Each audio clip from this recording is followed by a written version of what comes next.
Hello, everybody. It's Dr. Dave with Physics 152, and I wanted to actually record a bit of this for the end of video 3. I got a little distracted at the end of the video, and I forgot to include this segment. So let's look at what potential looks like for a point charge as a plot. So the formula we have for potential is kq over r. So if q is positive, then potential is always going to be positive. Why? Well, because distance away is always positive, and k is a constant positive. So potential will always have a positive plot if the charge q is greater than 0. Well, what about if it's negative? Well, if it's negative, the same thing is true. We get kq over r. If q is negative, then the potential is negative. So then your potential will always be negative. So what happens when you put these two things together? So now let's say I have a positive charge here and a negative charge located here. And what we see is that the positive charge is what's creating kind of the hill, right, from our previous analogy. And the negative charge is creating a valley. Now, is Q1 equal to Q2? We can look at this and say, I don't know. What? If you take a look here at this, however, what you see is that this should look the same on this side and this side, but they don't, right? The potential is lower here than it is there. Well, why is that? Well, because of the effect of the minus Q2 charge here. And then we can say, well, when is the potential equal to 0? And we see, oh, potential 0 there. And we see that that happens closer to Q2 than it does to Q1. So that means that Q1 is creating a larger potential for a further distance. It's therefore a larger charge. So I did intend to finish that last video off with sketches that look like this. Now you've sort of got the complete picture and begin to understand that.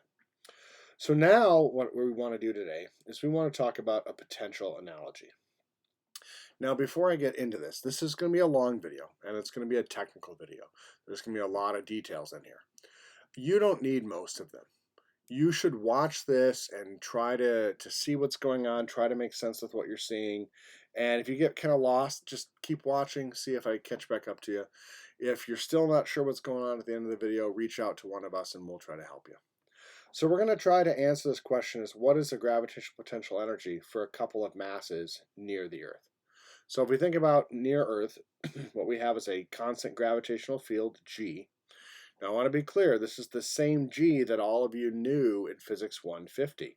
However, from this point forward, I would like you to never call it gravitational acceleration again.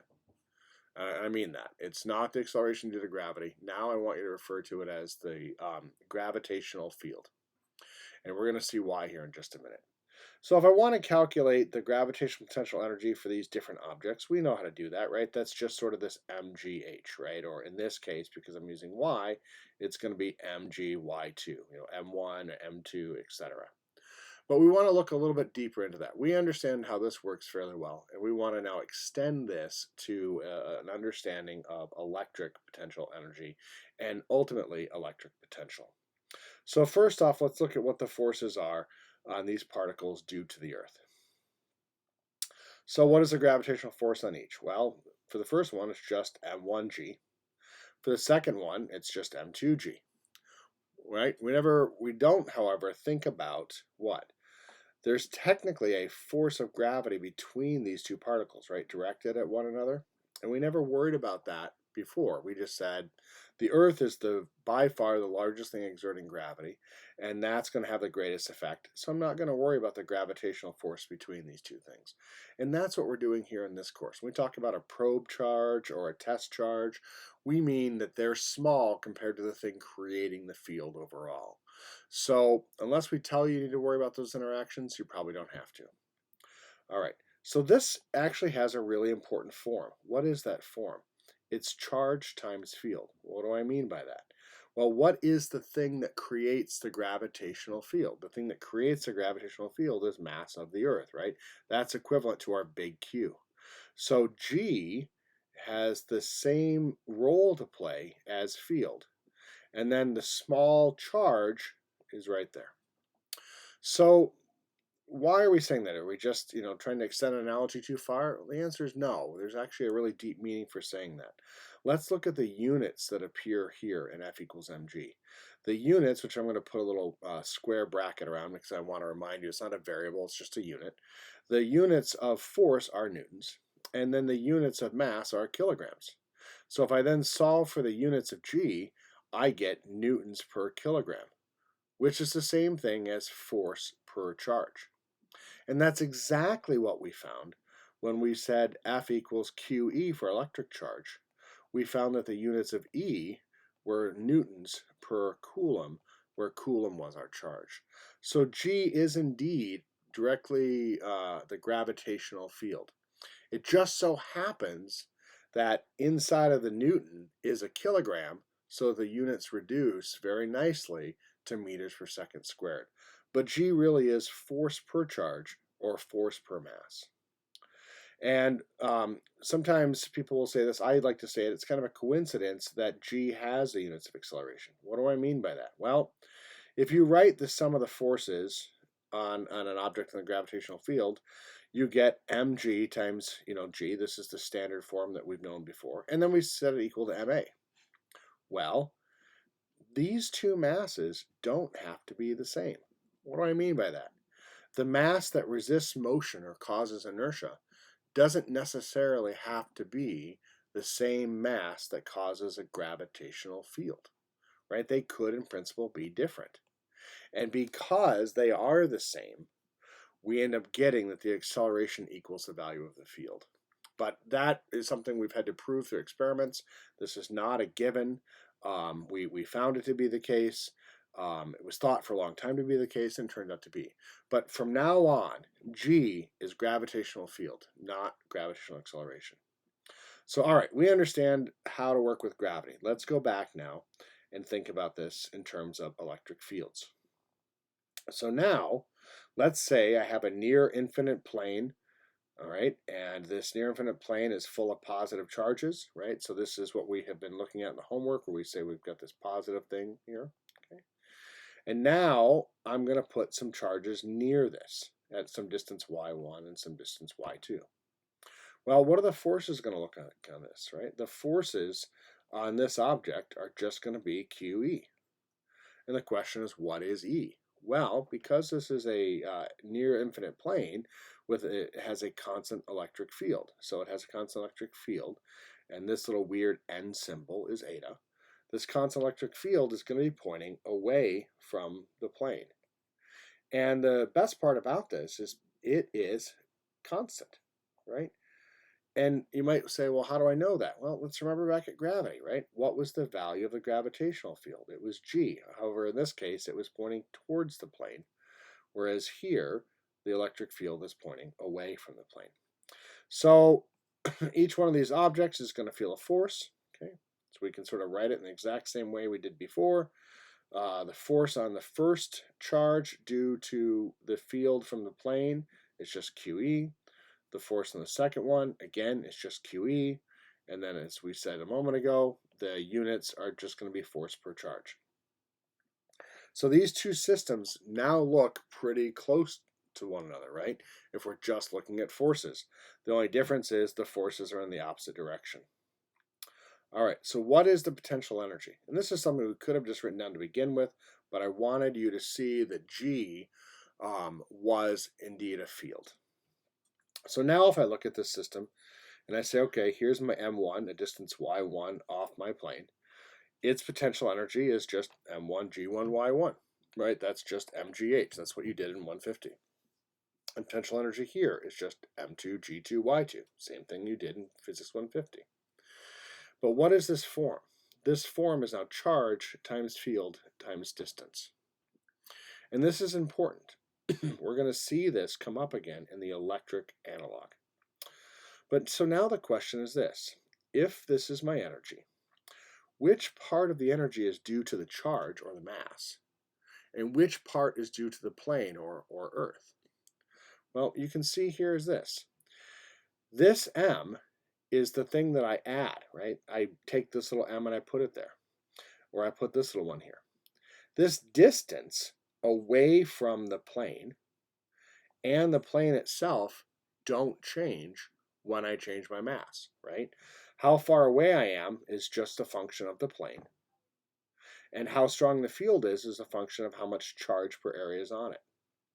So if we look at this potential energy, we see that everything but the test or the probe stays the same. And we call that part the potential. Why is that? Well, because the potential, and more precisely the potential difference, tells us very quickly how to compute energy. So if I change my charge, I know what my new energy is. It also tells us, as we saw in the last video, how the electric field changes. And it tells us how electric charges will move, and that's specifically potential difference, which we'll see starting next week when we look at capacitors and when we look at circuits. So this notion of potential is going to keep coming back for us. We might call it voltage, or potential difference is voltage, and in these terms will make more sense as you get to understand them. But what we want to think about is the following. Potential, or V, is potential energy divided by some kind of unit charge. So come back and we look at this again. We say, okay, what is it now for the electric force case? Well, now I take a charge Q1 and I put it some distance y away from my plane. And we can say, what is that energy, right? We've been doing that, we just did that in the gravitational case. We can understand that now. So, just a moment, my computer has frozen. Yay. This is the high quality professional video that you get from Dr. Dave, especially late at night. There we go. All right. So we have our potential energy, which we're going to now just say is Q times V1. What is V1? V1 is all the stuff that didn't change when I swapped my charge. So what is the potential energy of 2? It's Q2 times what we say, V2, or the V at that location there. All right. And so now what we want to ask ourselves is the following question.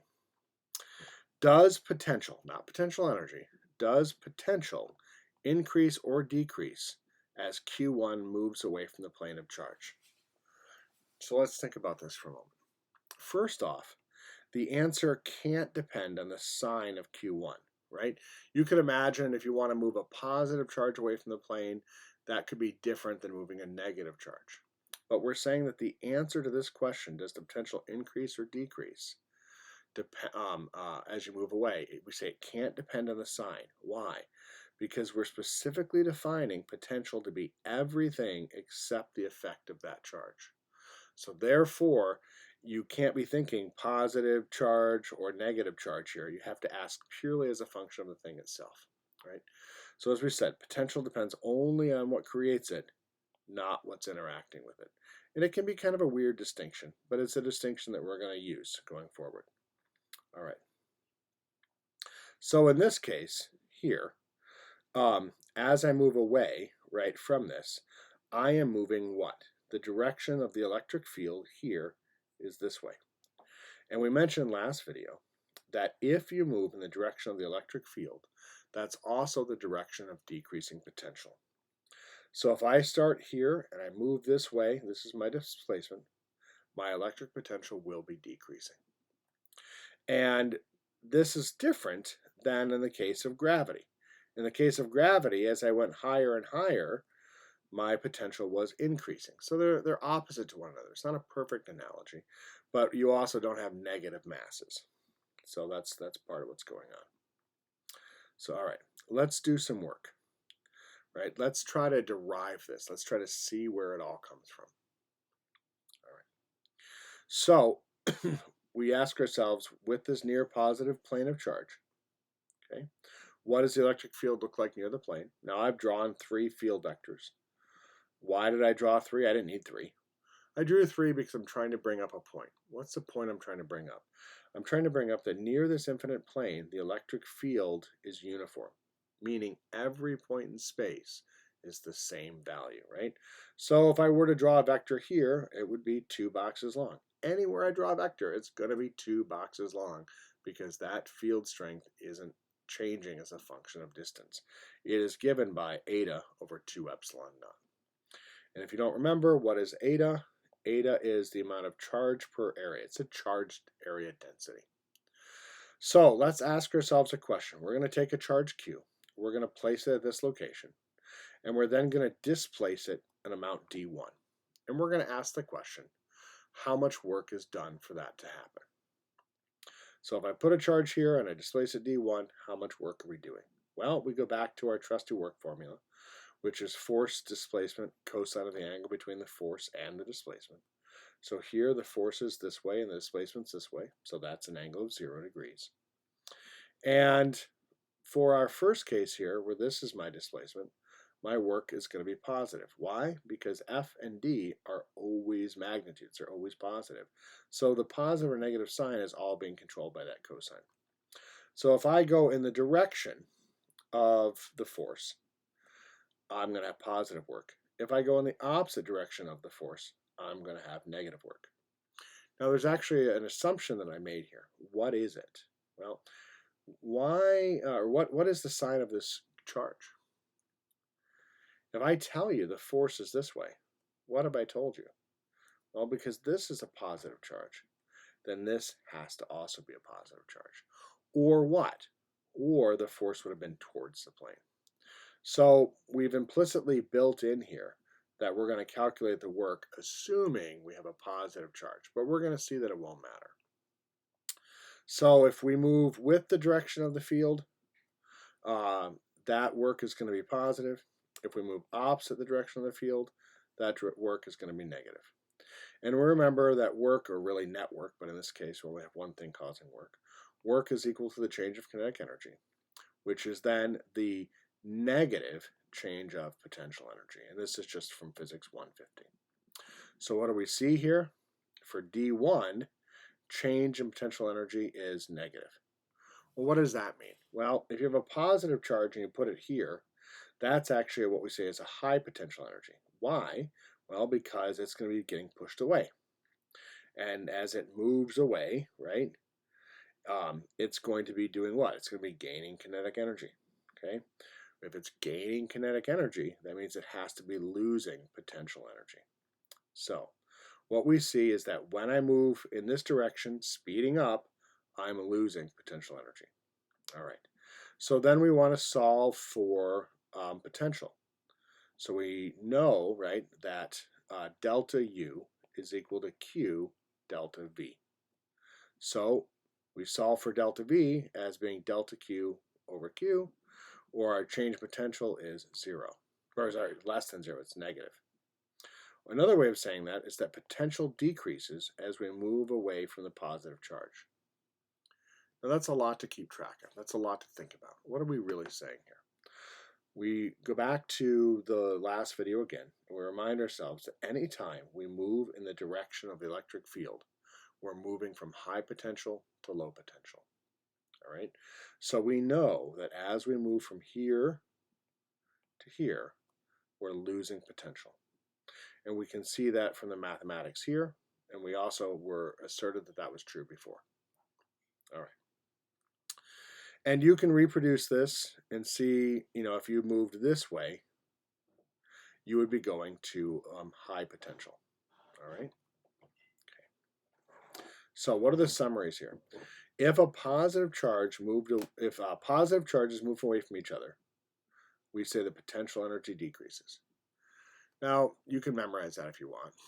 It's probably not helpful, but if that works for you.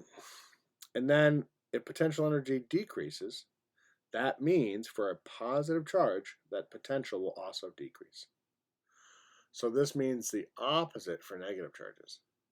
If you have a positive and a negative charge and you move them away from each other, you're now increasing potential energy and increasing potential difference.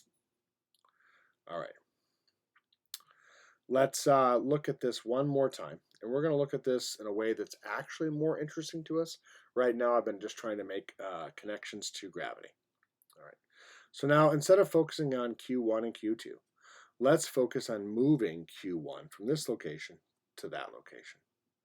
And the question is, how does potential change as you move from location at the top to the location at the bottom? So how does potential change as I move along path 1 here? Okay. Well, what do we know? We know that if I move in the direction of the electric field, that means I'm moving in the direction of decreasing potential. So if I move in the opposite direction of the electric field, I'm moving in the direction of increasing potential. But what happens if I move in the direction perpendicular to potential, or to electric field? Well, in that case, as it turns out, I'm not changing my potential at all. Now think about that. In the gravitational analogy, that would have said that Gy1 didn't change. And that's right, it doesn't. So as long as I'm not changing my height, or as long as in this case I'm not changing my distance from my plane, I'm not changing my potential. So if I want to make this charge go from here to here, it costs me no energy to move to here. So then all of the energy change is coming from this leg of the journey. So I want you to think about this. Does the path matter? Does it matter if I go from here to here?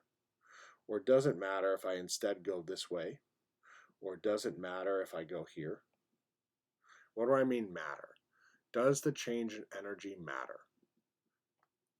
Does the start point and the end point, are those all that matter? Or does it matter what my path is to get there? So pause the video for a moment and think about that. All right. So if you remember back when we looked at gravitational potential energy, we saw that the path didn't matter.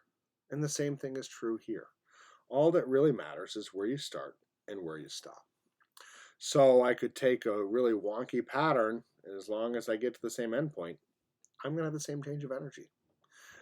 And that's what we mean by a state function. So there's a lot of terminology coming at you, and if you are getting lost by this, don't worry about it. I'm just trying to give you sort of a big picture. Everything I'm telling you right now is in your textbook. Every bit of it. I'm simply hoping to give you a few more words to help you connect the topics. So, what is the change of potential energy as I move from this location to that location? It's simply Q times the change potential. So now the question is delta V positive or is delta V negative, right? Well, I'm going against the field lines, so therefore I'm going to increasing potential. So delta V is greater than 0.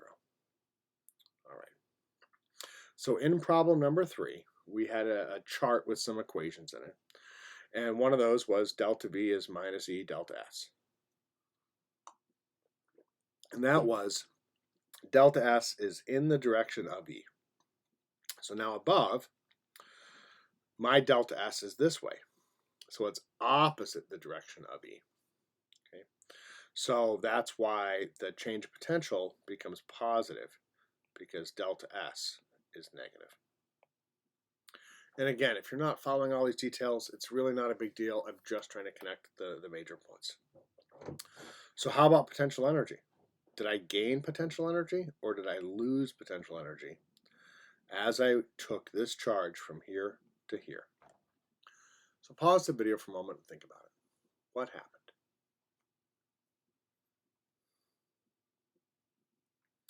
So if my charge was positive, I went to a higher potential with a positive charge, so delta U is Q delta V.